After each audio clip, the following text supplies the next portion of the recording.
Hello again, everyone. Welcome back to another day in the life of a military wife.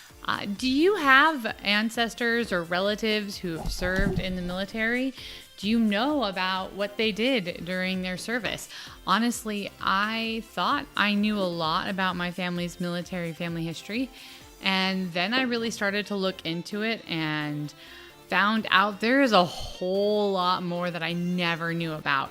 So I want to share with you my journey and resources you can use to find out more about your family and when they served and what they did. And there's just a lot. There's a lot more available now with the internet databases that we have than there used to be. So let's dig on into this. And I'm your host, Sam Wolf. This is Life of a Military Wife.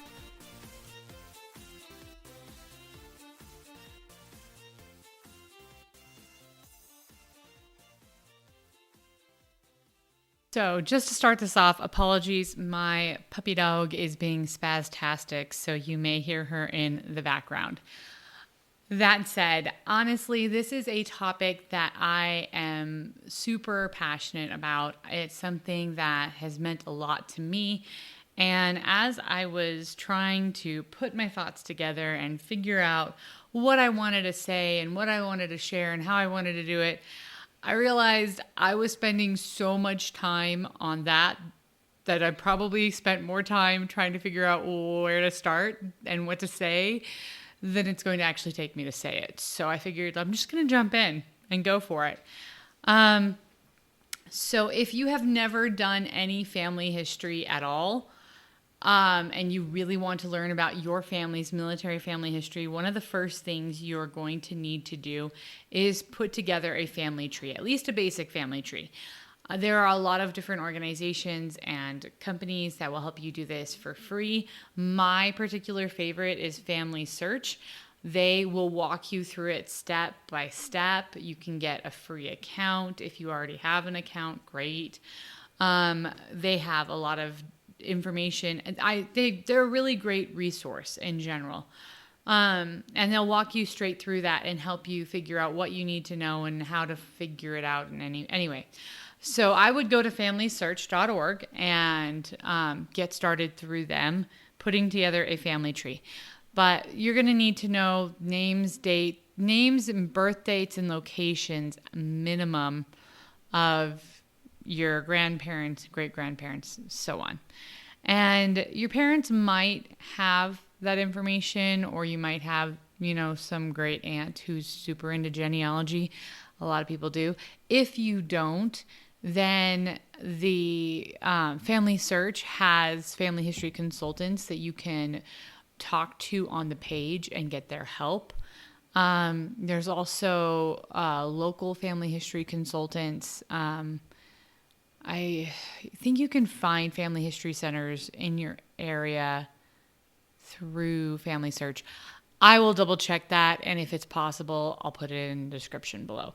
Honestly, I know where my family history center is. I know where a lot of the genealogy libraries are, and so I've not had to look it up in so long. I don't really remember where I looked it up because I just know. There's resources, there's places, there's people who can help you.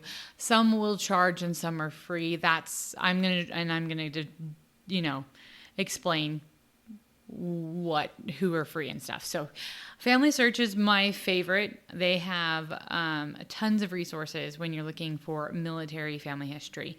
The National Archives. I'm focusing mostly on doing research for U.S. military. However, if you have British or other, I did find some resources for those. I've got ancestors from all over the place, and so does my husband. I haven't gotten around to researching those countries to see if people fought in those countries in wars, but yeah, I will have to actually look into that now because this got me thinking about that. I have helped someone else. There was someone I knew who was from Mexico, and she had a picture of an ancestor in a military uniform, and we researched it, and it wasn't a Mexican military uniform, and it ended up looking like a Spanish one, but they were from Mexico, and we started talking about it, and turns out I think they may have fought in the Spanish Civil War, is really what I think we ended up coming up to. I'm not as well versed in researching other countries. I'm just not. But anyway, National Archives, so Family Search, National Archives, Library of Congress, and MyHeritage are all free websites that are great to just get started. You can actually go to the National Archives. I've done this in DC, and it is awesome. Yeah, but it is intense. Like, if you're going to go there to do research, like, plan more than a day.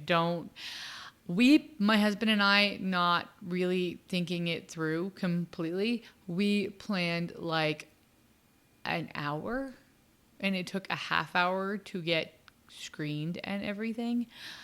Yeah, plan a day or two or a week. Like, plan some serious time. If you can actually go through a lot of the stuff on the National Archives, there's actually a website you can go through and look and see what they have before you go there too. So I really recommend doing as much footwork as possible so that your time there is productive. Some websites that have information that are good resources but do cost money are Threefold and Ancestry. You can get some free trials through Ancestry, and some of Ancestry's databases are free.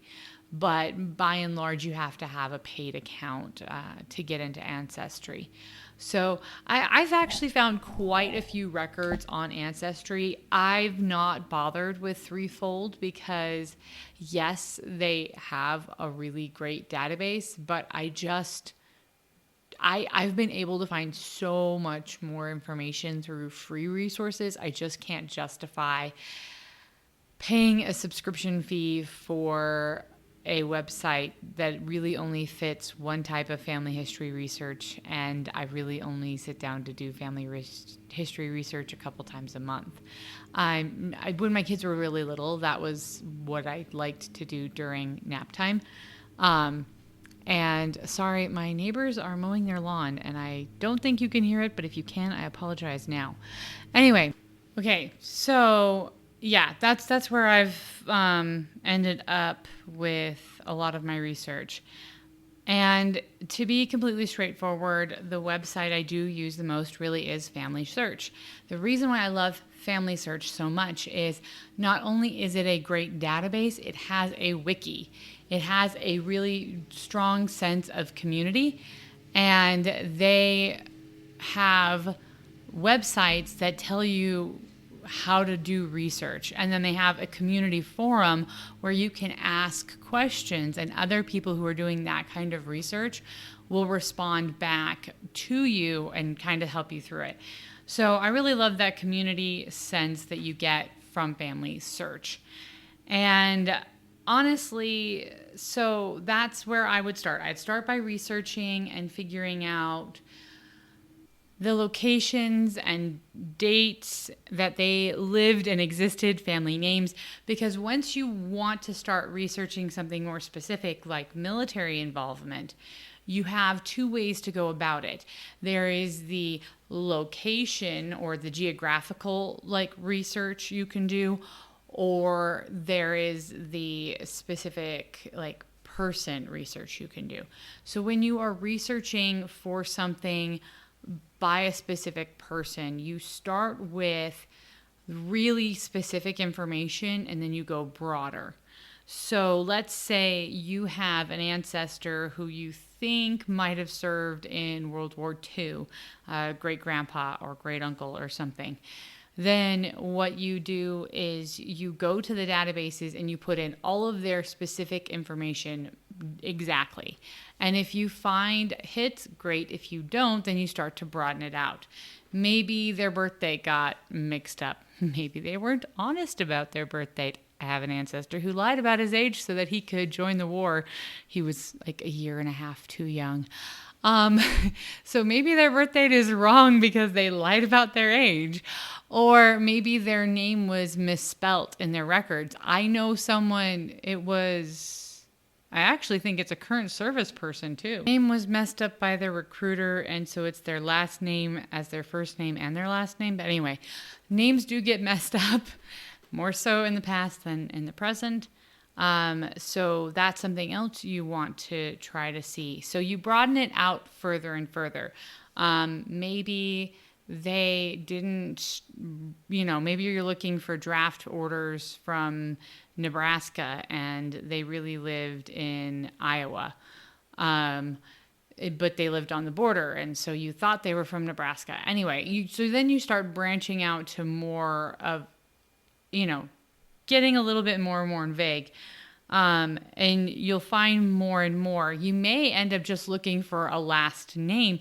If it's an uncommon last name, which sadly, there's not many uncommon last names in my family or my husband's family, then you can find a lot of information about maybe cousins or so forth.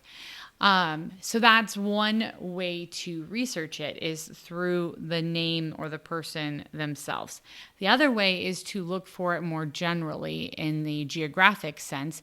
You will start by, for example, if you're looking for military records for your family and your family has been in the U.S. for 100 years or whatnot, you're not going to go looking in Britain or Scandinavia or Mexico for military records. They probably didn't serve in those militaries. There are rare exceptions. For example, there are Americans who have served in the Spanish Civil War. There are Americans who served in Israel, helping with Israel getting its freedom. So there are rare exceptions to that rule, and that is a possibility, but it's not really the common thing. So you start by, probably American. So you'll go to the American databases, and then you'll branch it down to, by and large, the family lived in New York. So you'll look at the New York draft records, or in the United States, we have something called selective service, where even if there's not a draft on, and anyone who's an American knows what I'm talking about. But basically, you have to apply for draftability. If you're a guy, you have to apply for the draft, even if there's not a draft on. And those records are really great for finding out military family history information. At least it's a start to find out where they were at certain times. But yeah, so you can go through that sort of method. I will tell you this straight up, you're not going to find a whole lot of U.S. military records from World War I. And the reason is the majority of them were destroyed in a fire and flood. And I only know this because I have tried to find them. And the government ones, the ones that were held in our U.S. government's archives, have been destroyed. Now, there are secondary sources that do still exist. There are personal records and letters and photos that still exist. And ironically enough, the British have a huge database that does contain information and a lot of photos of U.S. service members from World War I that they are trying to identify. So you may find information for World War I through the British or other organizations. But yeah, World War I is going to be a little bit of a tricky one for you.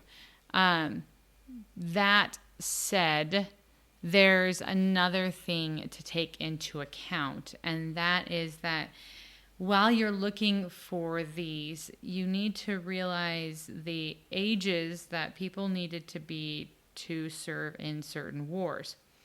For example, let's say you think you have an ancestor that served in the Vietnam War. The birth dates that are most common for those veterans of the Vietnam War are 1964 to 1972. If you have an ancestor who was born during that time period, it's worth it to see if they were drafted or enlisted or served. For the Korean War, it would be birth dates between 1900 and 1936 for the Korean War, those birth years, because that range of birth years would make them old enough to serve and typically not too old to have been serving, because very rarely, unless the individual had an extremely high rank, do you find a lot of 50, 60-year-olds in the military. Most people get out of the military before they reach those ages. It's a really uncommon age to still be serving in the military. Not impossible, but just not typical. So, for example, of the Revolutionary War, they would have most likely needed to be born between 1726 and 1767. Now, again, those ranges are going to be bigger when you get to the earlier wars in the U.S. history, and that is because ages for service changed drastically. They had drummer boys. They had people in the Navy. There were boys in the Navy who were 12 years old working on the ships. They had drummer boys who were like 13, 14 years old. So it's not uncommon to find really young boys fighting in some of these earlier wars. Now, when you get to World War II, that would have been completely unacceptable to have a 12-year-old. Or at least the United States did not have any 12-year-olds, I can tell you that. But even in the Civil War, you did find younger, and the Spanish-American War is the same. Philippine insurrection, again, also younger. But it's once you start getting to the more modern wars, World War I and on, that you're not going to find that as much. So knowing those birth ages, and I will put up the caption, or I found a really awesome little spreadsheet someone made years ago that broke that down, and I'm going to try to find it and put it up on my Facebook page for y'all. Find it again. But anyway, it helps break that down in just a visual way for you to know where to start. And once you do get started, you'll be surprised how much information is out there. For example, the Spanish-American War, or there's actually some wars that aren't even on my list, like the Mexican-American War. But a lot more information is available now than we used to have at our fingertips. And because of this, we are able to learn a lot more, a lot quicker than previously. So I know for me, when I started down this path of trying to research both my family's military history and my husband's family's military history, I only had a handful of names that I knew for sure had served at one point in time or another. But I knew there was probably a few more, but I had no idea. So I started this project thinking I'd find maybe 25 to 50 people. And as of today, I have found over 100. And my original thought was, I'll do a little write-up about each of them, try to find a picture, maybe put it all together in a book. And the more I ran into, the more I realized this was just not going to be as easy as I thought it was. But at the same time, it was an incredible opportunity. And I think for me, my takeaway was some of the incredible stories I never knew existed.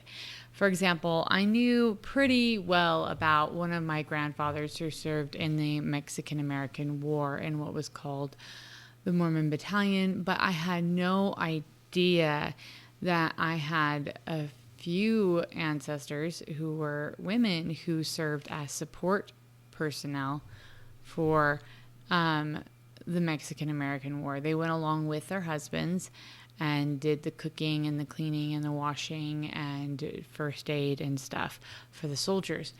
And particularly one of them ended up giving birth along the way. And I'm just like, the thought of how different the lives of military spouses were back then than they are now. It's just amazing to think about how things have changed and developed. Even just thinking of the experiences of my husband's grandparents who both served in World War II. She was a nurse, and I don't really remember what his job was in the war. Anyway, but they met while he was still in training stateside, and she was a nurse, and just their experience with having to get married and then him leaving like a week later or so and being gone for a year. And them not being able to call or do any of the things that we do and take for granted now. It's just the more I've learned about some of these incredible people in both my family and my husband's family, it has really put in perspective how blessed we are to live in the day and age we do. It's a lot easier to be military families now than it was, and to see the amazing things that our ancestors have overcome helps inspire me to handle the difficulties that come with military life with a little bit more, well, let's just say optimism. I mean, it's never going to be easy, but at least I understand that I'm not alone. And I have ancestors who've overcome even more difficult things, so I can do this. And I think that is really the strength I've got from learning about my family's military history, is that I'm not alone. I can do this. Incredible women and members of my family have come before and overcome things that were vastly more difficult and complicated. And they did so with grit and determination, and I can do it too. And there are days where it's just hard, and having that kind of perspective can help a lot. So if you have not delved into your family's military history and you are a military family, I really recommend you do. There's a lot you can learn and gain from that will help you and encourage you through your journey as a military family. And for those who are listening who are not in the military, it's an amazing facet of family history to research.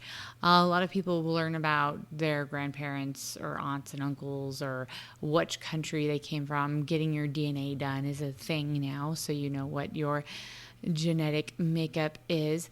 But for me, studying military family history has brought U.S. history to life.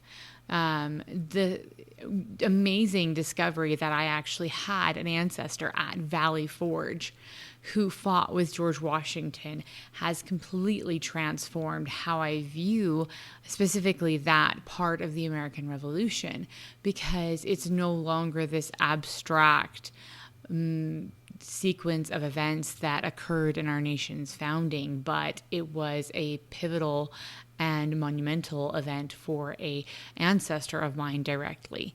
And I can only imagine what it was like for him to have lived through that experience. And I wish we had more information about his time in George Washington's army. But we don't. We only have like 3 paragraphs written down when he was trying to get a pension. So it's sad. I really wish we had more. And that's another aspect of this I kind of just wanted to wrap up with. There are days where it's going to be hard, and there's days where you're going to feel lonely. Like, especially when my husband is gone, I feel like I journal more. But journaling is an amazing way to pass on or uplift your kids or grandkids, help them understand what you lived through and your experiences as a military family. Because I wish, honestly, that grandfather had kept a journal. I would love to know what his experience was.